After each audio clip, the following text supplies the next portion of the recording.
Welcome back to Algebra 2, Chapter 1, Section 6, Goal 1 in this book. And what we're going to be talking about are inequalities. So this is, some people learn the inequality symbols greater than, less than as baby birds.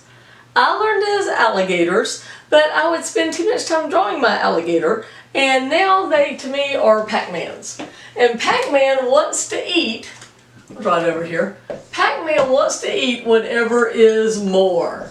He's a hungry little Pac-Man. He wants to eat ghosts. He wants to eat various fruits. Love Pac-Man. This Pac-Man's pretty good too. Alright, so you treat, when you're doing an inequality and you're solving an equation, you treat it exactly like an equals, except there's one rule. And the rule is you flip it if you multiply or divide both sides by a negative number. Let's say it again. One rule, you flip it. If you multiply or divide both sides by a negative number, and then you flip it. Okay, how do you graph these things? So I have x is less than 3. If it is a less than symbol and not less than or greater to and equal to, if it's just a symbol, then you draw a donut because it does not include the point 3. If it has the equal sign in it, you draw a dot. And see, I had a kid say, well, it shouldn't be dots and donuts, it should be coffee and donuts. But then that just made me hungry, so that won't work. Alright, so you go to 3 and you put, I got the wrong color, you put a donut. And then you look at it. Which is bigger? Well, the 3 is bigger because Pac-Man wants to eat the 3. That means x is less. So I color the smaller side. And you need to do this, including the arrow. You need to do this with colored pencils. You need to use rulers. You need it to be neat. I want these graphs looking pretty. Alright, what if it is x equals to negative 2? How would that go? Well, we'll draw a new line for it. But we're going to use those same writing down the points to save time. So we go to negative 2, and it includes the point, so we put a dot, and x is what Pac-Man wants to eat. So the x is what gets colored. The bigger side gets colored, including the arrow, because it goes on for infinity. Alright, so let's solve one. We ask our regular question, why is x not alone? Because it's got it's a y, a 5 and a minus 8. We work from what's further away to what's closer and do the opposite. What's the opposite of minus 8? Plus 8. What we do to one side, we do to the other. We bring down what we didn't mess with. 12 plus 8 is 20. Do we flip the inequality?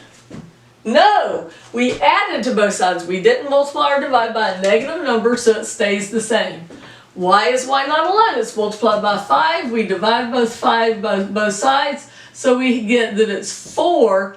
Do we flip it? No. These 5s are positive, so it's the same. We go to y equals 4. It doesn't have an or equal to, so we put a donut. And Pac-Man's turning away from y because it's the smaller side. Ta-da! Okay, how about this one? Same thing. We have x's on both sides. We got to gather up our terms first. So we're going to make the little one go to the big one and do minus 2x. And bring down what we didn't mess with. 6x minus 2x is 4x. Do we need to flip it? No, we subtracted. We didn't multiply or divide, so it stays the same. Now what do? We do plus 1 to both sides, and we get 2. Do we need to flip it? No, we added. We didn't multiply and divide by a negative number. Now why is x not alone? It's multiplied by 4, so we divide both sides by 4 and get 2/4, which is 1/2. Do we flip it? No, we divide by a positive 4, not a negative 4. And now we can graph it. We go to 1/2, we put a dot, and Pac-Man wants to eat x, so it's the bigger side, and we color it. Alright, here's one more. This one's with fractions, with decimals. So we need to move the negative 2.2 first by doing plus 2.2 to both sides. Those cancel out, bring down what we didn't mess with. Do we flip it? No. They're not giving you the flips yet. Alright, and now y is x not alone. It's multiplied by 10.4. We divide both sides by 10.4. These cancel out. So, do we need to flip it? No, 10.4 is positive. So x is less than or equal to 3. We put a dot. Pac-Man doesn't want to eat x, so it's the left side. We do that. Now, for some reason, your book artificially flips it when it doesn't need to by pulling out a negative. Ignore them, do it this way. Don't flip it unless you have to. X's can be on either side. It doesn't make any difference. We can read it whichever side X is on. So come back and we're going to talk about compound inequalities. Math is great.